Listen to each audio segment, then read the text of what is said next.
The Gambler's Woe by Anthony Reynolds. My, that's quite a haul you have there. One at the tables, was it? Well, here's to your very good health. Cheers. Oh no, I'll not be rolling the dice with ye. Not a gambling man no more, or so I tells myself. There were a time, though. What happened? The River King happened. That's what. Aye, two coats, that old devil Tahm Kench. He's what happened. I was bilge poor, beg your pardon, and living in a flop house. Had nothing to me name, not till a single gold crackin' eye, this one, ere come into my possession. I could tell you how, but you'd call me a liar. So, with this one coin, what I ought to done was pay me debts, and find a new crew to join. I was a harpooner, see? Should have put aside whatever was left for the future. Been responsible like. Harpooning's a harsh life, even for a younger man. But that's when the River King found me. Why work for someone else's ship? He says. Slaving away, risking your life for next to nothing. When you might have a ship of your own. I just had to think bigger like. Of course, one Kraken won't buy a ship. But he had an answer to that, didn't he? Dice. One good throw of the bones and I'd have enough to start me own little operation. Others could do the danger work while I sits back, nice and plumb, enjoying the profits. And after a few more drinks, you understand. That crooked devil's advice starts to make a lot of sense to my ears. So, blinded by greed and possibility, I went along with it. That night were a blur. I awoke well after noon the next day. Me had fairly poundin'. Had no idea where I was some fancy bawdy house. As it turns out, but on the dresser were me previous night's winnings. More than enough to purchase myself a ship. Ah, but the River King, he'd given me a taste for something more. Why should young Lars content himself with just a single ship, when he could have a fleet?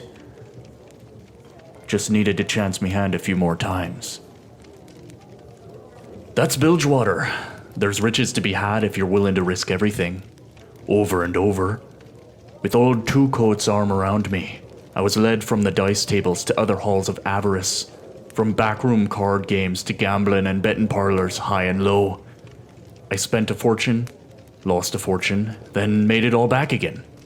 Around and around in the alluring spiral I went. I was feeling the hunger, the yearning, and it was pulling me down like a whirlpool. Years passed, and somewhere along the way, I'm ashamed to say, I forgot what I was doing all this for. I forgot who I was. I had it all, but it never were enough. I wanted more. And then I started losing big.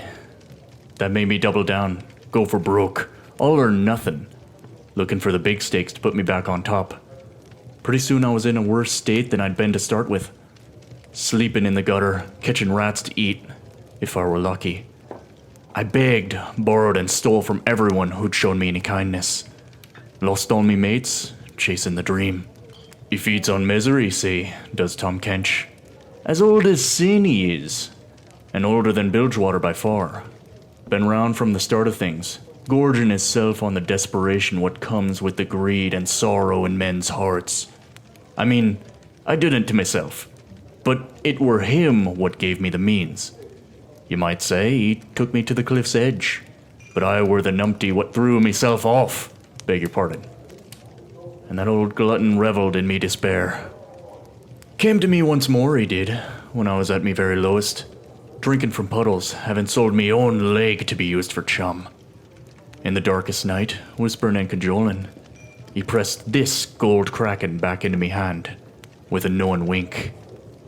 'Twere the same one I'd had back at the start. It were this damn coin what started me on that wretched path.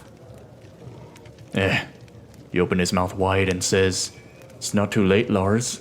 It's never too late. Come with me and we'll find you a fortune again." Even after everything, I was tempted. Of course I was. But no, I resisted. Mother Serpent knows how. Two Coats only laughed, said he'd be there when I changed me mind. And, sure enough, the temptation's still there. Now, every day. So here I am, friendless, broke, All the best years of me life behind me, wasted in those lost decades. Can't remember most of it neither, so I've no idea if I even enjoyed myself. Anyways, enough of my rambling. There's a lesson to be learned. E'er keep your purse strings tight, and never, ever make a deal with the River King. You've always got more to lose